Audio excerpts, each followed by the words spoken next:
Friend, what did you learn from women who came before you in your family, those who raised you, those who had an impact on you, those who you had the honor to watch and learn from?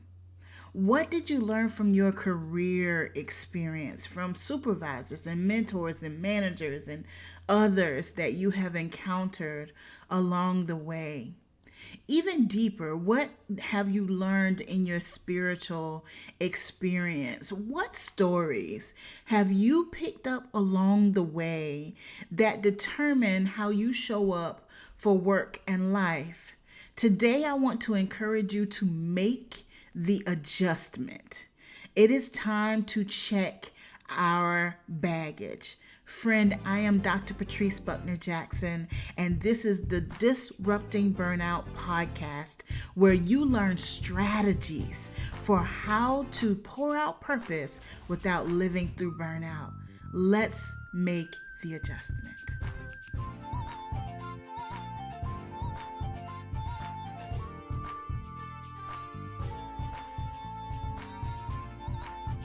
Now, friend, I grew up with my big mama, my granny, and my grandma. This is all on my dad's side. So, big mama was my great great grandmother, granny was my great grandmother, and of course, I had my grandma. And I remember having time with each of them, even though each of them have passed on and passed on at different phases of my life. I enjoyed experiences with each and every one of them. And as I think back over my time with them, I think about what I learned from them. So my big mama, first of all, I don't know who started calling her big mama, because she was barely 5 foot tall, if that, and probably 100 pounds, soaking wet. The feistiest little woman you ever met. I'm here to tell you that my big mama was a fighter. You hear me? We would watch what she called the stories. We would watch the stories, Erica Kane and Victor Newman and General Hospital and all the things. Don't ask me how old I was. That's none of your business. But that's what we did together. And she also loved watching wrestling. But when she watched wrestling, she would be completely exhausted when the wrestling match was over, because as she was watching them fight, she was fighting too. Sitting in her chair, just punching and turning and kicking, and she would be tearing somebody up. That's my big mama. My big mama taught me that sometimes you just need to fight. And my granny was an entrepreneur of all entrepreneurs. I just remember her, and a lot of these memories are a little vague because I was so young with Big Mama and Granny, but I just remember her being a businesswoman. I remember her selling things from her house. And, it was a variety of things that brought around an interesting crowd. But she always managed the crowd. She had peace around her house. If they came to purchase something, they didn't bring no foolishness, because Granny did not play. So she had a little bit of that fighter in her, but she was such a businesswoman. And I remember she loved jewelry and she loved makeup and purses. And I think that's where that love was birthed in me as well. She just seemed so fancy to me, my granny, but I got my entrepreneur spirit from her.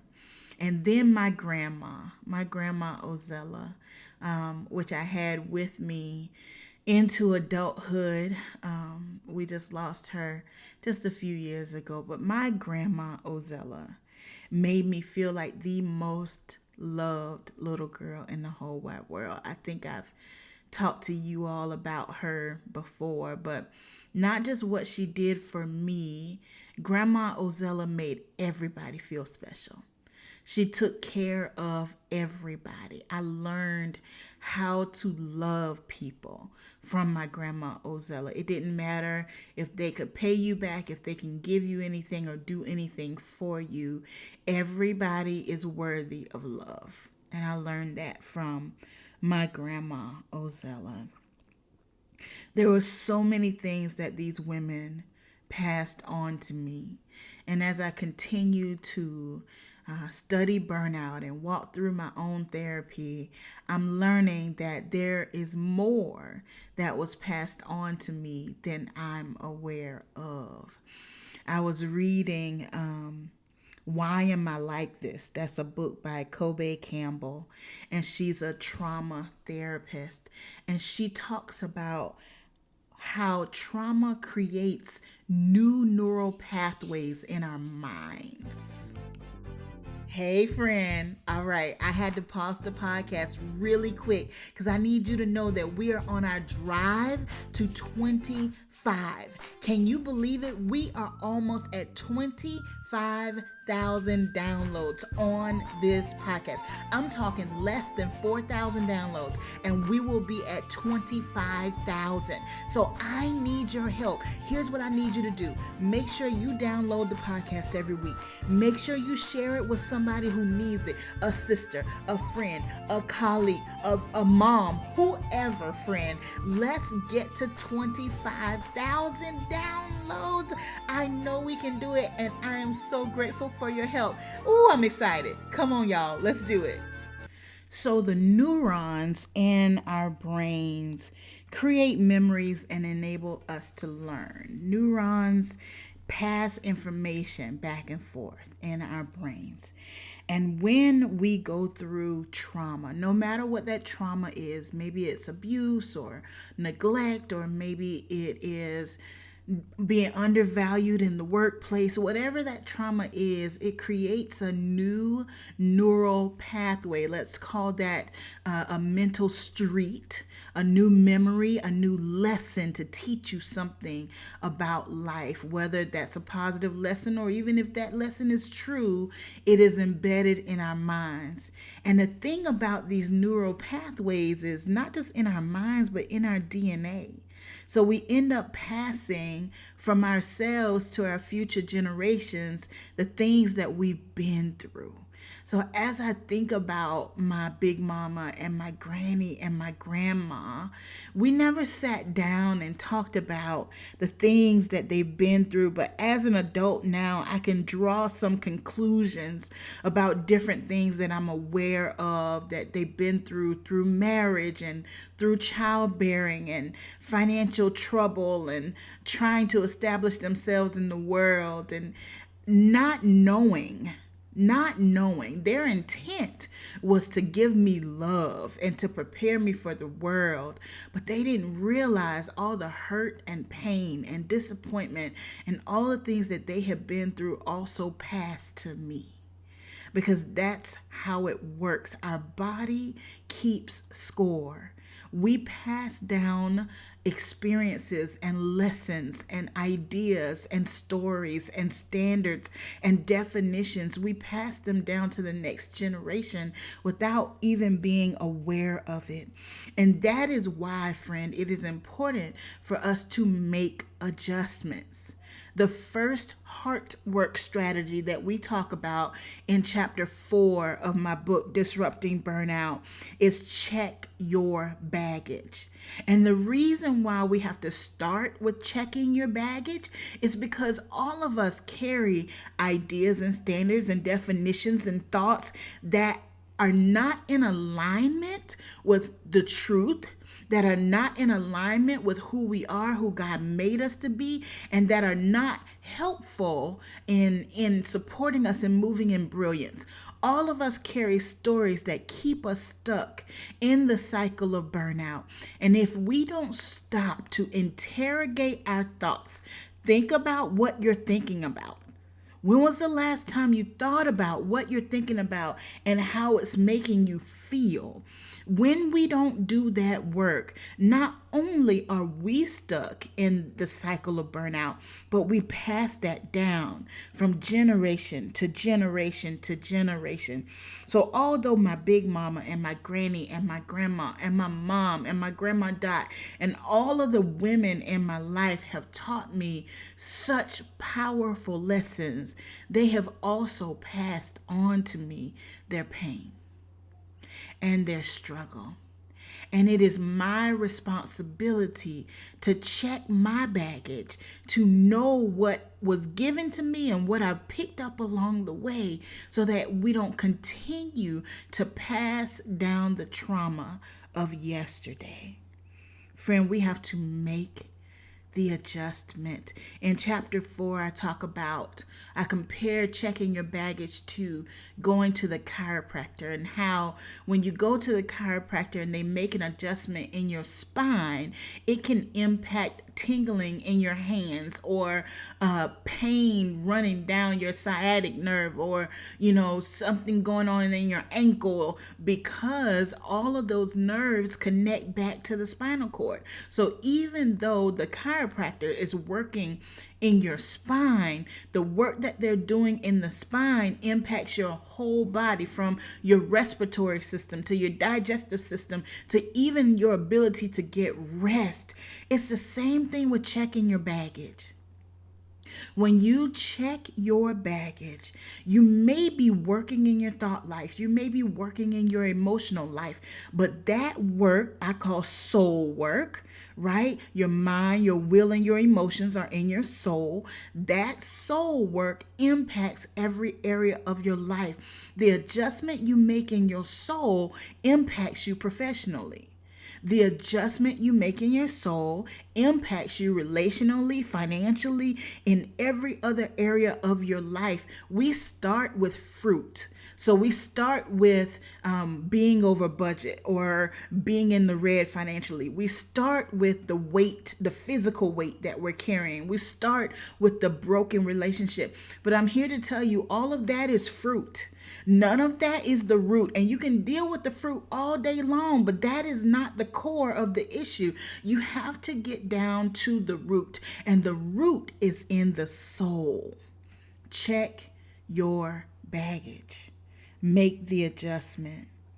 I also thought about my professional life and what I've learned and picked up along the years in my professional life. I thought specifically about a work experience where there was a leader that I was connected to that was very rigid. Their idea was always the right idea. There was not room for autonomy. There was not room for your own thought. It was their way or the highway. And many of us watched this happen. Those who were courageous or brave enough to have their own thought or have their own mind, either they didn't stick around very long, or if they stuck around, they were blackballed. And they were not considered in the in crowd or accepted or taken care of or safe. So that made all of us feel unsafe. And I remember the impacts that I experienced feeling unsafe in that work environment, that my job was never safe, that any mistake, any misstep, anything that didn't go the way that it was prescribed, I could have been out of a job, out of a position, out of good graces at any moment. And I'm here to tell you that I recognize that people pleasing was already in me. So the impact of this leader was deeper with me. There were some folks who recognized it, but maybe they felt fine. It didn't impact them in the same way. For me, it was a deep impact because I already had that people pleasing in my backpack. So when I am trying to survive under that kind of leadership, it amplifies that need, that call to please. I remember physically feeling ill weekly when it was time to be in meetings or be faced with this person. I remember the pressure of trying to execute a project or an event, and the whole time just wondering, what would they want? What do they want to see? What do they expect? I had no room for creativity or wisdom or strategy. I could not even access my executive thinking because my entire thought process was to please this person, and it always felt like there was no pleasing. It impacted me in a way that it reinforced this idea of people pleasing. And there was no room for disagreement. So there was no room for my own thought, my own thinking. My entire being was focused on trying to figure out what this person wanted and what they needed. And I continue to carry that in my professional life for years, really trying to please every supervisor, every leader, trying to be in their good graces instead of rocking the boat when it needed to be rocked, speaking up when it was time to speak up. And I found myself wrapped up, held in the cycle of burnout because I was living out of alignment with who I am and my brilliance and what I was created to bring to those work environments, because I was so focused on pleasing other people. And it literally felt like I was contorting my body to fit into a box that was not created for me. I could physically feel it in my muscles and in my back and in my head and my headaches. I could feel it emotionally. I felt the pressure. I did not even lead the way that I could have led. I could have been a more powerful leader, but because I was so focused on pleasing leadership, the folks who followed me were caught up in my rat race and caught up in my trap because I hesitated to really lead them because I was always hesitant and waiting to see what others expected and trying to live up to those expectations. What have you picked up along the way professionally? In what professional environments have you felt unsafe and you have found that it is difficult for you to lead because you're having a hard time following? You have found that it is difficult for you to give your best, to bring your brilliance, to show up in the most powerful way because you have learned that anything outside of the norm is unsafe. Anything outside of what is expected is unsafe. You exist trying to protect your job, trying to protect your income, trying to protect your value in an organization. And when you live that way, you cannot pour out brilliance. You cannot access brilliance because brilliance only comes through freedom. What adjustments do you need to make in the way that you see work and what it looks like to be successful at work? Make the adjustments. What experiences have you had that have taught you that who you are and what you have to bring is not good enough? What experiences have you had that have taught you that somebody somehow let you in secretly or gave you a chance, and one mess up and you're going to be out? Imposter syndrome comes from a story. It comes from something in our backpack. It comes from a place where we've been taught something that's not true. Where did you learn that lesson, and what is the truth about that lesson? Make the adjustment, friend. The final area I want to encourage you to interrogate today is your spiritual life. I grew up in a very religious spiritual experience. And when I say that, compared to a lot of culture and spiritual experiences, we were pretty strict. We didn't wear pants in the church, and there was no alcohol, and we didn't watch rated R movies in my house. We watched a lot of Disney and a lot of Bible stories. And I laugh now, but I'll say this: I'm very blessed, very, very blessed. I was thinking the other day, and I was being grateful to God the other day about how I've been exposed to Jesus all my life. I don't ever remember not knowing who he is. I don't ever remember not believing in him. And I'm grateful for that experience. I can see the fruit of that in my life. And I learned some things about God that have been and sometimes continue to be a stumbling block in my life. When I was growing up, we didn't talk a lot about the love of God. I heard a lot about hell. I heard a lot about rules. I heard a lot about sin. But I did not hear a lot about love. And I didn't realize this until recent years. But what I learned was my therapist called it a transactional love.